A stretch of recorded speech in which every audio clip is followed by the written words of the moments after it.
अशुद्ध और निषिद्ध भोजन करते रहते हैं, उनके प्राण मलिन हो जाते हैं, उनका मन मलिन हो जाता है, उनसे भजन नहीं होता।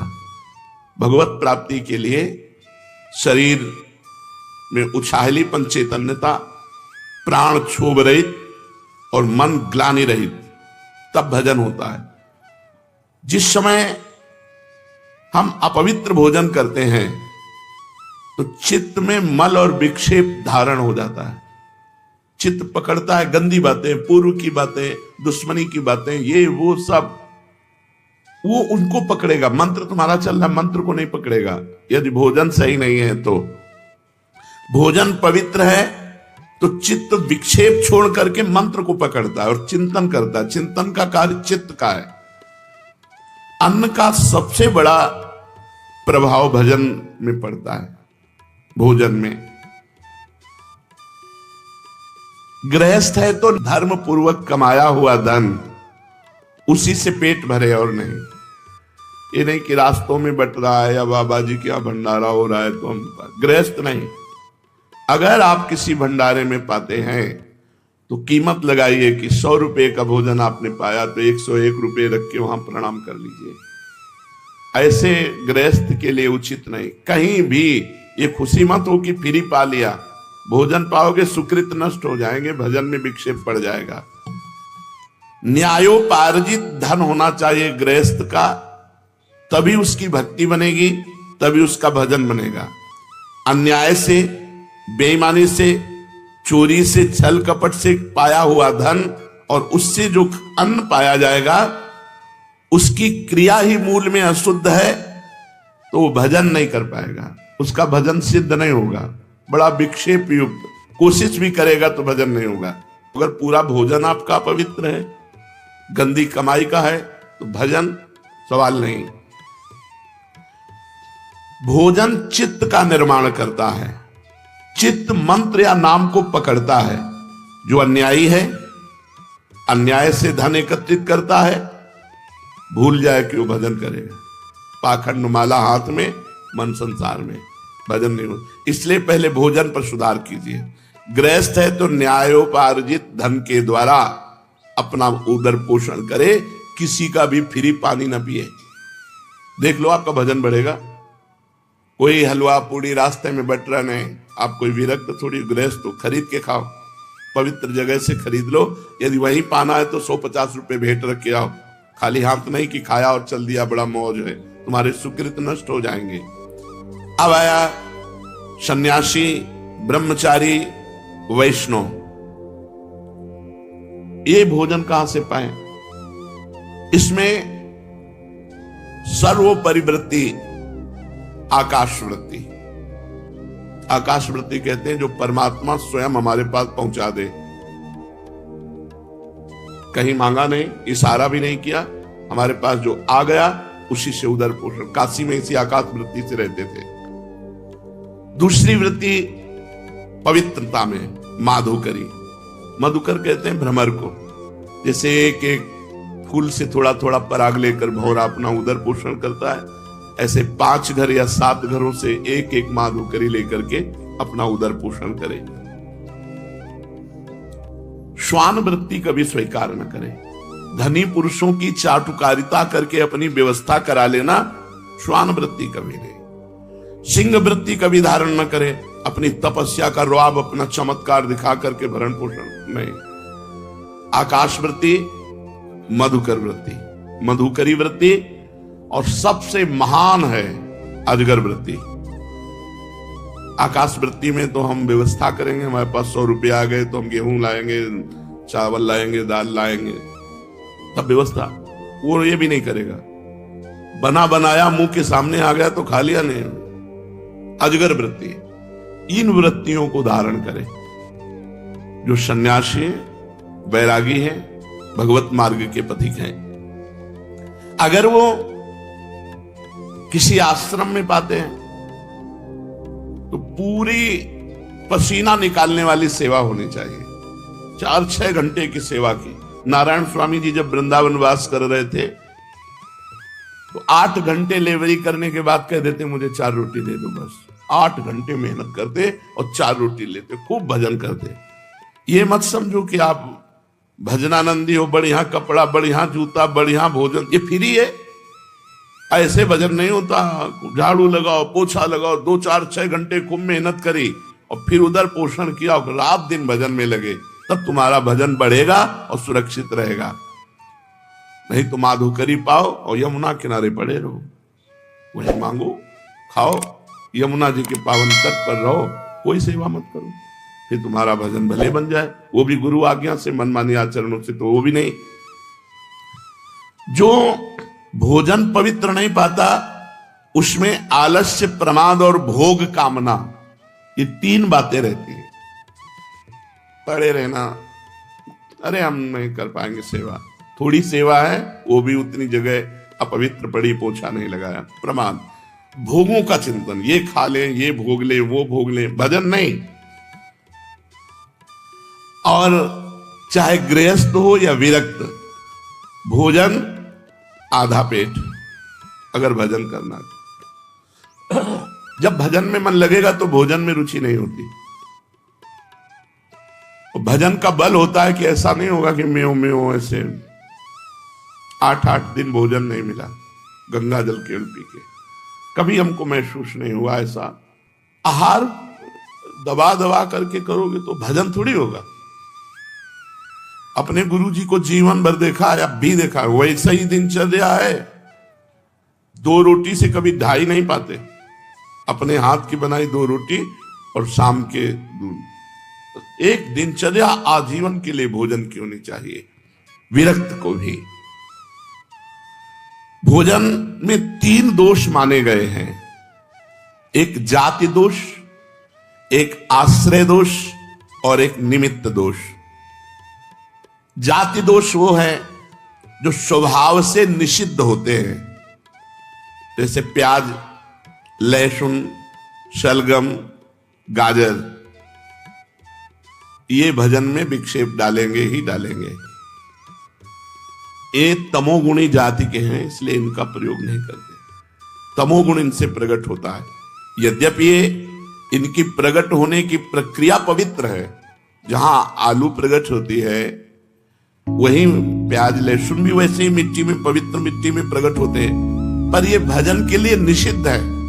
ये बुद्धि में, भजन में विक्षेप डालते हैं, इसलिए संतों ने इसे मना किया है। ये कोई ऐसा नहीं कि प्याज लहसुन पाओगे तो पाप हो जाएगा, लेकिन भजन नहीं बनेगा। भजन शुद्ध बने, ये तमोगुणी वस्तु है, इसलिए इसको त्याग किया गया। ये ऐसा नहीं है कि एकदम मांस मदिरा की तरह, ऐसा नहीं है। ये हमारे भजन में वृद्धि पड़े, इसलिए सलगम, लहसुन, प्याज, गाजर। जाति दोष वाली वस्तुएं यदि हम पाएंगे तो ये हमारे मन को अपवित्र कर देंगे और भजन नहीं होगा। दूसरा, आश्रय दोष। जैसे रसोई आपको खीर पूड़ी बड़ा पवित्र बना के दी गई, लेकिन उस रसोई में मांस रांधा गया है, वही गैस चूल्हा है, वही बनाने वाले हैं, वही पात्र है, ये आश्रय दोष हो गया। अगर आप पाते हैं तो आपकी बुद्धि भ्रष्ट हो जाएगी। जैसे मांस खाने से बुद्धि भ्रष्ट होकर उसका नरक गमन होगा, ऐसे ही उस रसोई का पाने से आपकी बुद्धि भ्रष्ट हो जाएगी, भजन में नहीं लगेगी। जैसे आश्रय दोष में पहला ये, जैसे शराब की बोतल है और उसमें गंगा जल भर दिया जाए तो आश्रय दोष के कारण वो गंगा जल आचमन के लायक नहीं रहेगा। जैसे जहां शराब रखी हुई है उसके पास आपके सब्जी रखी हुई उसी फ्रिज में, वो सब्जी वो आश्रय दोष के कारण अपवित्र हो चुकी है, क्योंकि वो मदिरा वहां रखी हुई। इस तरह से आश्रय दोष का त्याग, जाति दोष का त्याग। जाति का यहां मनुष्य से नहीं है, यहां वस्तुओं से है। जो वस्तुएं शास्त्र निषिद्ध है उन वस्तुओं का सेवन न करें। आश्रय बहुत ही विवेक के, कहां भोजन, किनके यहां भोजन, कैसे आचरण करने वाले, बहुत ध्यान से। शुद्ध गाय का दूध भी यदि शराब के पास रख दिया जाए, जैसे फ्रिज है, बोतल शराब की रखी, वही दूध रखा है, वो दूध अपवित्र शराब की तरह आश्रय दोष के कारण हो गया, वो वैष्णव को कभी नहीं पाना चाहिए। इसलिए बिना परिचय का भोजन नहीं करना चाहिए। और अपनी फ्रिज में क्या क्या रखे हुए है, कैसे खाता पीता है क्या, अब इसीलिए माधुकरी वृत्ति को हम ज्यादा प्रेरित नहीं करते। तो ऐसे हम कोई पेट भरने के लिए बाबा जी बने क्या? उनकी पवित्र माधुकरी, जो पवित्र आचरण करते हैं, पवित्र व्यवहार करते हैं, उनसे हमारा भजन बनेगा। तो अब आकाश वृत्ति सर्वश्रेष्ठ है। जो भगवान दे दे उसी से अपनी व्यवस्था करके खाओ पियो, भजन करो। जैसे अपने यहाँ श्री जी के विधान में किसी से मांगा नहीं जाता, कोई दान पेटी नहीं, किसी का कोई किसी भी तरह घुमाओ फिराओ नहीं। ऐसे नहीं है ओहो भाग्य खुल गए, रुपया के लिए बाबा जी बने, भोजन के लिए बाबा जी बने, भगवान के लिए बाबा जी बने। तो ऐसा नहीं संसार में कि अपवित्र ही लोग हैं, बड़े पवित्र भी हैं, उन्हीं से चलता है। तो आश्रय दोष, जाति दोष, आश्रय दोष। अब निमित्त दोष, साधक को निमित्त दोष से भी बचना चाहिए। जो वैष्णव नहीं है, जिनका अपवित्र आहार विहार है, उनका छुआ भोजन नहीं। हमारे लिए अछूत कौन? जो वैष्णव नहीं है, जो भजन नहीं करता। अगर वो चांडाल है और भजन कर रहा है, कंठी तिलक बांधे, हम उसके साथ बैठ के पालेंगे।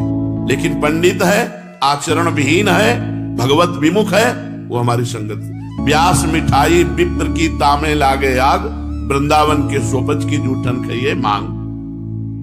अहोवत सुपचतो गरियान जिभ्याग्य वर्तते नाम तुभ्यम। वो स्वपच भी विश्व पूजनीय है, जिसकी जिभ्या पे हरि नाम विराजमान है। जो भगवत भजन नहीं करते, उनके हाथ का नहीं पाना, और कोशिश करें उनकी दृष्टि न पड़ पावे भोजन पे। जैसे हम ठाकुर जी के लिए पर्दा करके अगर ले भी जाना है तो थाल ढक कर कोई देख न पावे, पर्दा लगा के भोजन, निमित्त दृष्टि भी न पड़ पावे ऐसे लोगों की, जो भगवत विमुख हैं, जो नीच आचरण करते हैं, उनकी भी दृष्टि का निषेध। साधक को इन तीन दोषों से रहित भोजन पाना चाहिए। जाति दोष, आश्रय दोष, निमित्त दोष कहां रखा है, इसका भी प्रभाव पड़ता है। अब प्रधान वस्तुएं कह रहे हैं कि जैसे गौ का दूध है, गौ का दही है, गौ का घी है, ये पवित्र भजन में बहुत सहयोगी होंगे। फिर तो पेट पालने के लिए, भजन के लिए गौ का दूध, जैसे भैंस का है, बकरी का है, भजन के लिए नहीं। भजन के लिए गौ का दूध, गौ का घी। जैसे कुछ लोगों का मानना है कि दूध नहीं पीना चाहिए क्योंकि उसके बछड़े का हिस्सा है। कुछ लोग अपनी बुद्धि के द्वारा, ऐसे बहुत से लोग हैं, हम उनका निषेध नहीं करते, लेकिन उनको बताना चाहते हैं कि हमारी ऋषि परंपरा ही रही है कि गौ और गौ के दुग्ध घी से यज्ञ आदि करना और अपने पालन पोषण के लिए गौ दुग्ध प्रयोग करना। यहां तक तुम भगवान तो नहीं हो, तुम्हारी बुद्धि में जो बात आई, हमारे भगवान श्री कृष्ण गौवें चराने गए, गौवें दुही जाती थी, गौ दधी, गौ मक्खन, गौ घृत, ये बाढ़ थी हमारे ब्रज में। हाँ, अब उसमें जो सिद्धांत है, यदि आप नवीन बछड़े को ईमानदारी से पिला के देखना, चारों थन रोज पिला दो, वो बीमार हो जाएगा, उसकी सामर्थ्य नहीं। क्योंकि भगवान ने क्षमता रखी गाय के दूध में इतनी कि एक थन अगर छोटा बच्चा है पल जाएगा, थोड़ा बड़ा हुआ तो आधा आधा विभाग, आधा गौ सेवक और आधा बछड़ा, खूब पुष्ट बना रहेगा। ये शुरू से परंपरा रही है हमारे शास्त्रों में, स्वयं भगवान ने की ये बात। लेकिन हमारे शास्त्रों में रहा है, बहुत से ब्रह्म ऋषि तो गौ दुग्ध पान करके केवल रहते थे। वशिष्ठ जी के यहाँ विश्वामित्र जी ने ही तो जब गाय का प्रभाव देकर बड़े बड़े ब्रह्म ऋषियों के यहाँ गौएं और गौ सेवा और गौ दुग्ध और घृत आदि से पालन। तो आज भी गौ दुग्ध, गौ दधि और गौ घृत, इन तीन का प्रयोग भोजन में भजन के लिए बहुत सहायक है। यहाँ शास्त्र के विरुद्ध बात नहीं, समाज को संत वेश में वही परोसना चाहिए।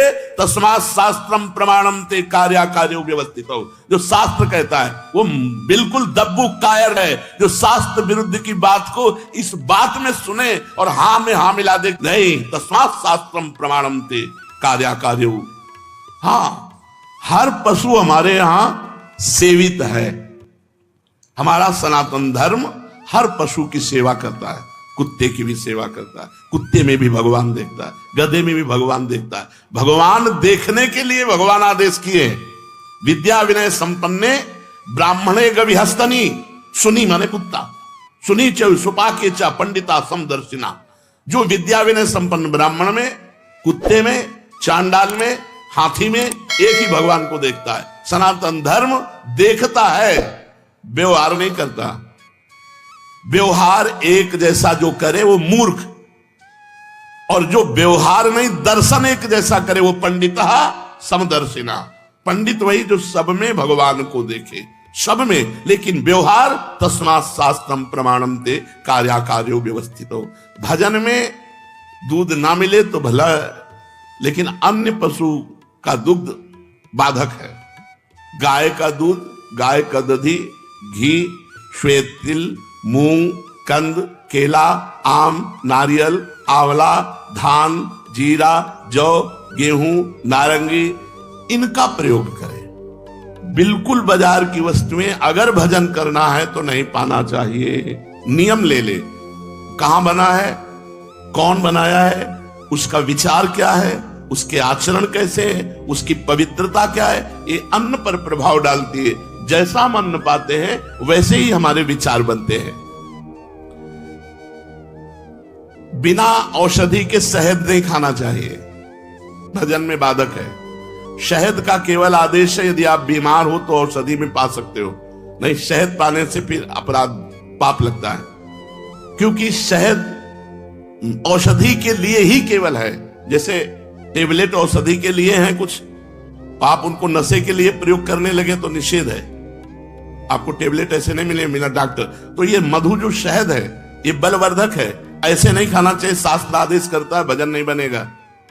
केवल औषधि में इसका प्रयोग है कि आयुर्वेदिक आदेश है ये औषधि पानी शहद से, अनुपान से, तो शहद ले लिया जाए। उपासक को चाहिए कि जिस अन्न को शाम के बनाया गया सुबह न पाए।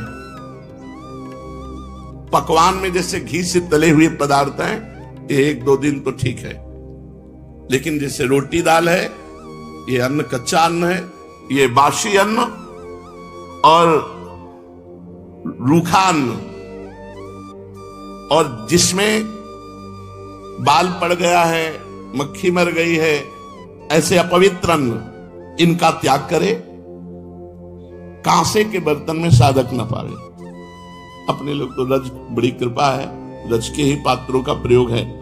भोजन के संबंध में और एक बात ध्यान रखनी चाहिए कि भोजन पाते समय आपका चिंतन कहां गया है, चिंतन कहां है।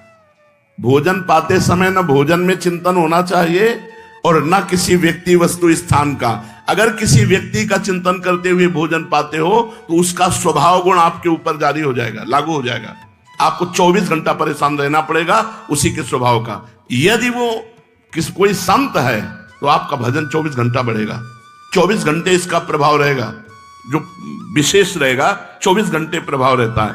तो भोजन पाते समय उपासक को बहुत सावधानी पूर्वक अपने चिंतन को प्रभु में या किसी महाभागवत में, गुरुदेव, संत, जो सिद्ध महापुरुष हुए हैं, इंद्रियों को बल मिले, निद्रा, आलस्य, प्रमाद न सतावे, इसलिए बहुत सावधानी से थोड़ा भोजन पा लीजिए। ये बहुत बार सत्संग में कहा गया है। यदि भोजन पाते समय स्त्री पर स्त्री का गलत भाव से चिंतन करोगे तो मंत्र सिद्धि प्राप्त हो ही नहीं सकती, क्योंकि आपका मन पतित हो जाएगा। यदि भोजन पाते समय किसी द्वेषी का चिंतन करोगे तो मन में जलन पैदा रहेगी, 24 घंटे परेशान रहोगे। बहुत सावधानी से भगवत चिंतन करते हुए पवित्र भोजन और कम मात्रा में भोजन ले। सन्यासी, वैष्णव, विरक्त, इनको चाहिए कि भोजन परख करके ही पावे, भले उपवास करना पड़े, ऐसा वैसा भोजन न ले। चर्चा, भोजन ये विशेष। अब दूसरी चर्चा, अगर साधक बैठ करके हंसी मजाक करके पर स्त्री आदि की चर्चा, काम आदि की चर्चा करते हैं तो उस स्थान को तुरंत छोड़ देना चाहिए। अगर वो गंदी बातें दिखाते हैं, मोबाइल में गंदी बातें या ऐसे गंदी बात करते हैं, तो जो साधक को मंत्र सिद्ध करना है तो कान में अंगुली डाल के तुरंत हट जाए। बस एक ही दवा है, उस व्यक्ति से दोबारा मिले ना, उस व्यक्ति की चर्चा न सुने जो कामुक है, जो काम की बातें करता है, जो भगवत विरुद्ध करता है। और संतानोत्पत्ति के लिए ऋतुकाल के 1 सप्ताह के बाद अपनी पत्नी का सहवास गृहस्थ कर सकता है, अन्यथा वो भी दूरी बना के रखे। अगर मंत्र सिद्ध करना है, भगवत प्राप्ति करना है, ऐसे ही स्त्री साधकों को पुरुष साधकों से शौचालय, बाथरूम, मौन जब तक पवित्र न हो जाए तब तक, ये सिद्ध होने के लिए जरूरी। अगर नाखून काटा, बाल काटा, अगर जैसा शास्त्र आदेश उसके अनुसार 2-2 महीने में मुंडन कराओ या तो आजीवन बाल रखो, शास्त्रों का बैरागी के लिए, गृहस्थ के लिए। जब बाल काटो, जब नाखून काटो तो पवित्र हो, हाथ पैर कुल्ला ऐसा, या फिर स्नान कर लो। इसके अगर बाल कटवाए ऐसे अपवित्र तो फिर वो ठाकुर सेवा या भजन या इसमें बड़ा निश्चित है। कह रहे हैं अगर आपको आवश्यकता है अपने बाल धोने की तो रीठा आदि, आंवला आदि से, पवित्र पदार्थों से, नहीं तो उसका प्रभाव पड़ेगा, रजोगुण चढ़ेगा, भजन में विक्षेप करेगा। कभी जूठे मुंह न रहे, कुछ भी अगर खाया तो आचमन करें 3 बार, राधा वल्लभ श्री हरि, राधा वल्लभ। वैसे शास्त्री तो केशवाय नमः, नारायणाय नमः, माधवाय नमः। और हो सके तो 3 समय स्नान करे, नहीं तो 2 काल तो करे ही, प्रातः और सायं। ऐसा नहीं कि आपको सोच नहीं लगती तो आप स्नान न करें, प्रातः और सायं 2 स्नान तो होने चाहिए। वैसे 3 स्नान, त्रिकाल स्नान की बात है। अपने इष्ट देव जी की पूजा करके ही भोग प्रसाद पावे। जो इष्ट देव विराजमान है पहले उनको भोग लगा के पूजा करके ही प्रसाद पावे। तो हो सके तो धामवासी भूमि शयन 2 बार या 3 बार स्नान, आजीवन ब्रह्मचर्य या संतानोत्पत्ति के लिए मासिक धर्म के 1 सप्ताह की पवित्रता के बाद सहवास, मौन, गुरु सेवन, पाप कर्म का परित्याग, नित्य ठाकुर सेवा, नित्य दूसरों को सुख पहुंचाने की सेवा, नित्य भगवत स्तुति, नित्य नियम पूर्वक नाम जप। अगर इन नियमों का पालन करेगा तो ये मार्ग जो है वो सिद्धावस्था तक पहुंच जाओगे। अगर इधर उधर जरा भी कुछ हुआ तो माया के पंथ ऐसे हैं कि घसीट करके बहुत दूरी बना देंगे। ध्रुवदास जी ने लिखा, राई के सम चलत ही होत और की ओर। तो भगवान कहते हैं हजारों पुरुषों में कोई एक चलता है, मनुष्याणाम सहस्तेषु, और उन चलने वालों में कोई एक बिरला सिद्ध होता है। और उन सिद्धों में कोई एक तत्व ज्ञानी होता है। वो तत्व ज्ञान मैं तुम्हें बता रहा हूं। तो आगे भगवान वर्णन करते हैं।